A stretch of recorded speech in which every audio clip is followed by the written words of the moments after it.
Welcome to Sarasu சமையல். இதுவரைக்கும் நான் கொடுத்த ரெசிபிஸ் எல்லாமே உங்க எல்லாருக்கும் ரொம்ப பிடிச்சிருக்குன்னு நினைக்கிறேங்க. வாங்க இன்னைக்கு என்ன ரெசிபி பார்க்கலாம். கிச்சனுக்குள்ள போலாங்க.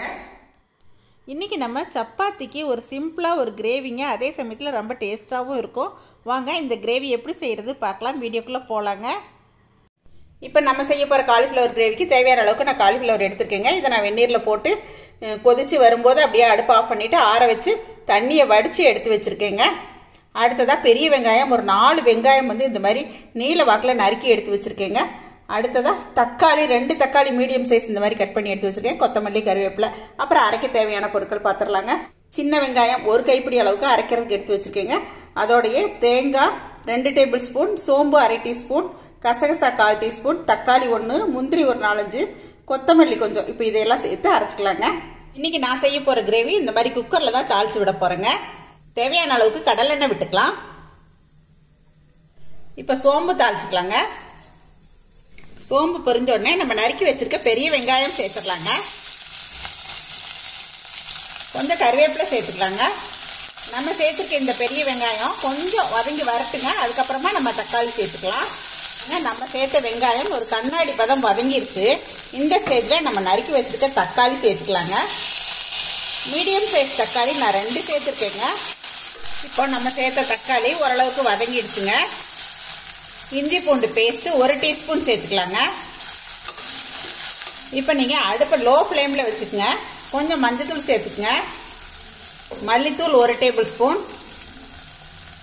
கறி மசால் பொடி 1 டேபிள் ஸ்பூன், தனி மிளகாத்தூள் தேவைக்குங்க, கரம் மசால் சிறிதளவுங்க.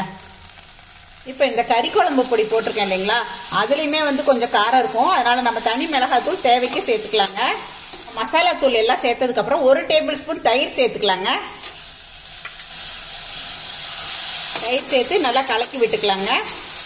இப்போ இதில் கொஞ்சம் மல்லியெல்லாம் தூவிக்கலாங்க. இப்போ நம்ம வெந்நீரில் போட்டு எடுத்து வச்சுருக்க காலிஃப்ளவர் சேர்த்துடலாங்க. இப்போ இதை நல்லா கலந்து விட்டுக்கலாம். இந்த கிரேவிக்கு தேவையான உப்பு சேர்த்துக்கலாங்க. இப்போ நம்ம அரைச்சி வச்சுருக்க இந்த விழுது சேர்த்துக்கலாங்க. தேங்காய், சோம்பு, கசகசா, 1 தக்காளி போட்டிருக்கேங்க, சின்ன வெங்காயம் எல்லாமே சேர்த்து இப்போ நம்ம அரைச்சிக்கிட்டோம். கொஞ்சம் கொத்தமல்லி இலையும் சேர்த்துருக்கேன். நல்ல ஒரு ஃபைன் பேஸ்ட்டாக அரைச்சிக்கலாம். அரைச்சி இப்போ இதில் சேர்த்தாச்சுங்க. இப்போ இதை நல்லா கலந்து விட்டுறலாங்க.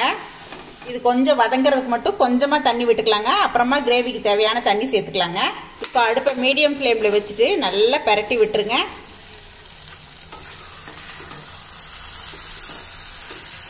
ஒரு 2 நிமிஷம் நம்ம நல்லா வதக்கிட்டு அதுக்கப்புறம் தேவையான தண்ணி சேர்த்துக்கலாங்க. நம்ம இந்த மாதிரி வதக்கும் போது கொஞ்சம் அந்த பச்சை வாசமெல்லாம் போயிருங்க.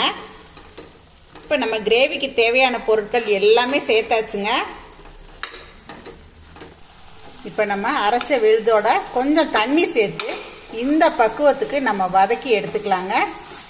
இப்போ அந்த பச்சை வாசமெல்லாம் கொஞ்சம் குறைஞ்சிருக்கும். இந்த ஸ்டேஜில் நம்ம கிரேவிக்கு தேவையான தண்ணி விட்டுக்கலாங்க. நல்லா கலந்து விட்டு பார்த்துட்டு தேவையான தண்ணி விட்டுக்கலாங்க.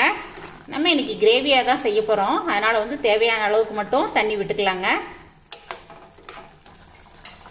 இப்போ இந்த மாதிரி கொதிச்சு வரும்போது நீங்கள் உப்பு காரம் கூட பார்த்துக்கலாம். இப்போ நம்ம குக்கர் மூடி போட்டுடலாங்க. இப்போ குக்கர் மூடி போட்டதுக்கப்புறமா வெயிட் வச்சிடலாங்க. இப்போ வெயிட் போட்டதுக்கப்புறம் இது ஒரு 2 விசில் வரட்டுங்க, பார்க்கலாம்.